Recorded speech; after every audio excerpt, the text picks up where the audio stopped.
Hello అందరికీ. ఈరోజు mini vlog వచ్చేసి యాక్చువల్గా డే 3 ఆఫ్ మై కుకింగ్ అనమాట. ఈరోజు వచ్చేసి కొబ్బరికాయ కర్రీ అనమాట. మీరు ఎప్పుడైనా విన్నారా? మా నాన్నమ్మ అప్పట్లో ఎక్కువ చేసేది.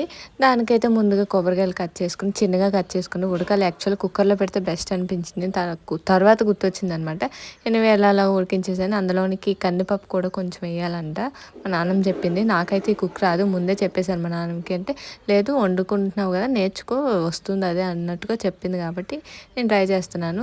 బాగా అవి కొంచెం మగ్గినాక దాని తర్వాత ఇవి కందిపప్పు వేయాలి. నాకైతే కొంచెం అవి ఉడకలేదు అనిపించింది. అదే కుక్కర్లో వేస్తుంటే మంచిగా అయ్యాను. సర్లేండి, ఎలాగోలాగా వండేద్దాం. ఫస్ట్ అయితే వేపుడు మా నార్మల్ కర్రీకి ఎలాంటివి వేసుకుంటామో అట్లా వేసుకోవాలి. దాని తర్వాత ఉల్లిపాయలు బాగా మగ్గినాక వేయాలన్నమాట. కొంచెం ఎక్కువగా కొబ్బరికాయ ఎక్కువైనట్టుంది, అందుకే కర్రీ ఇంతలా కనిపిస్తుంది. దాని తర్వాత కారం ఇంకా సాల్ట్ వేసేసి బాగా ఫ్రై అయిన తర్వాత ఇంకా తినేయడమే. నాకు ఒకప్పుడు మా నాన్నమ్మ ఉండేటప్పుడు చాలా ఇష్టం. ఫైనల్ కర్రీ ఇలా వచ్చింది, తిన్నాను. ఓకే, బాగుంది. కానీ నాన్నమ్మ వాళ్ళకి కొంచెం గట్టిగా ఉండవచ్చు.